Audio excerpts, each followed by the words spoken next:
As I speak to you now, there are count them, 5 cans of Coke Zero on my desk. They're minis, but they're there. When I went live on Facebook the other day, I kind of tucked them out of sight so you couldn't see them. In the past 4 days, I've eaten frozen pizza twice. The first time we managed to get together a salad, but last night we did not manage even that. It seems like my body each day wants to wake up 15 minutes later, especially when the sun doesn't appear in the mornings, or when my night was filled with anxiety, the type that caught me restless until all hours of the morning. There's a shadow of despair that's just at the corner of my vision all the time. When I am sufficiently focused or distracted, I don't notice it. But when I call up my friend who I haven't talked to in a really long time, and he tells me about the quarantine date he went on, that's a quarantine date, that he and this guy he met online spent 2 hours videoing in their kitchens, drinking wine, blocks apart, having never met, that I feel the unreality of this moment. Or when I'm looking for the dog, or when it's windy and I'm looking for the dog and she's hidden under the bed in one of our foster kids' rooms, empty now because they're at home with their family. And I realize that there's a gap in my heart that the internet can't fix, can't bridge.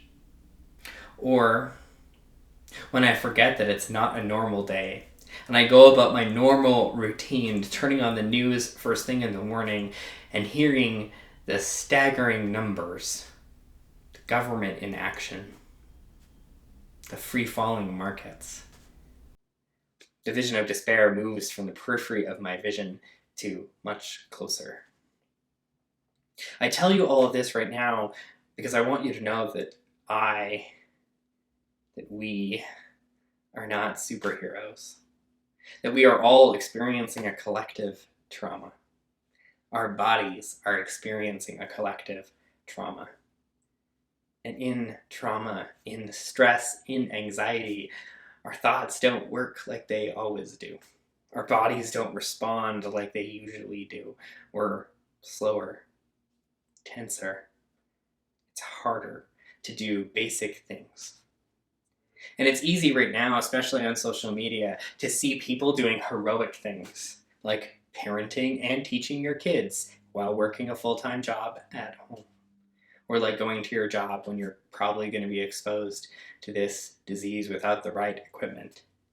It's easy to look at other people and think to yourself, I'm not even close to that. I'm having a hard time getting up in the morning.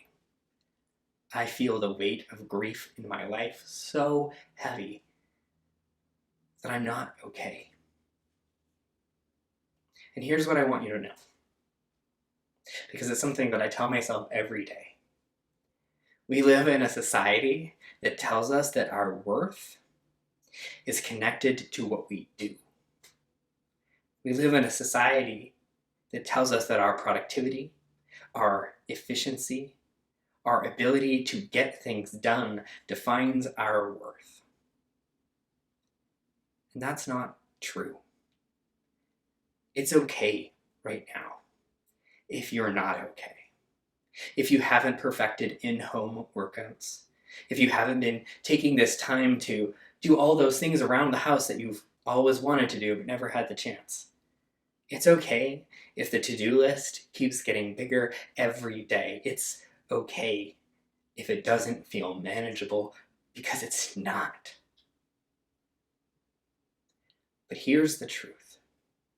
Your worthiness is not connected to any of those things. Your worthiness, your enoughness is inalienable, is inherent. Now, sometimes in a sermon, a homily, whatever this is, I'm standing here alone in our spare bedroom. Usually at this point, I try to prove something to you. I try to use social science or psychology or an analogy to help convey or underscore my message. But I can't do that here. Because this is about faith. It's about trust. It's about leaning back, hoping to feel the embrace of a love that cannot and will not let us go. And I can't prove to you that it's there. I can't rationally argue that it's true.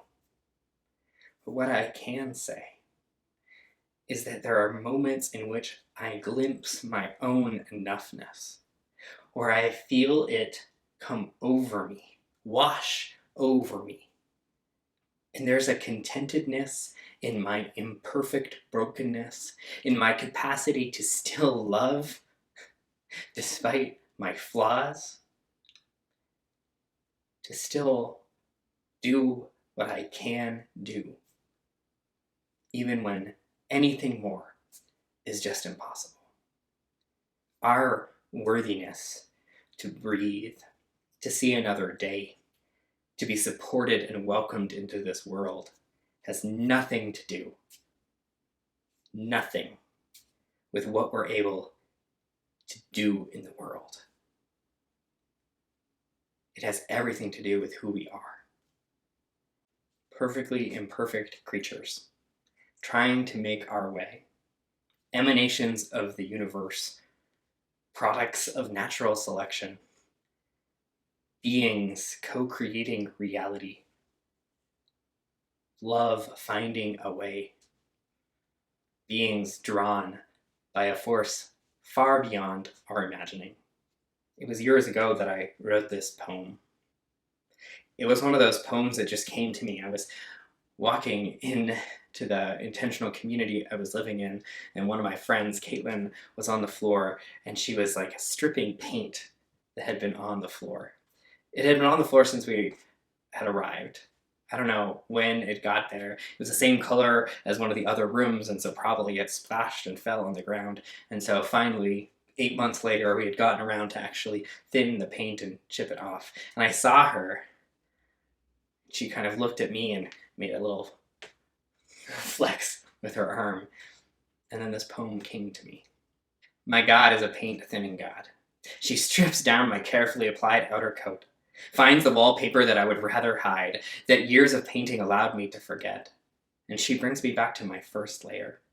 A layer that was applied before my knowledge of myself, before I knew of the world and its joy and sorrow, a layer that was gifted to me at my creation. And here she leaves me, confident in the knowledge that this layer is all that I need, that this layer is simply enough. My God is a paint-thinning God. So in these days, where our capitalist world will tell you that you need to do more, these days, when our society is not recognizing the trauma that our bodies are going through, that our hearts are being reminded of, these days, when it becomes harder and harder as week 3 and week 4, yes, we're in week 2, week 3 and week 4 of this process of distancing compounds upon your soul. Remember that layer of beautiful enoughness at the core of who you are, and find ways to relax back into it. I think each of us has a different way of feeling connected to our own enoughness. But find a channel, because it's there. Amen. My hands are strong enough, they're strong enough, and I'm good enough. My hands are strong enough to give a love. I know that My arms are long enough, they're long enough, and I'm good enough. My arms are long enough to give love. My heart is wide enough, it's wide enough, I'm good enough. My heart is wide enough to give love. My light is bright enough, it's bright enough, I'm good enough. My light is bright enough to give love. My heart is wide enough to give love. I know that My arms are long enough to give love. my My hands are strong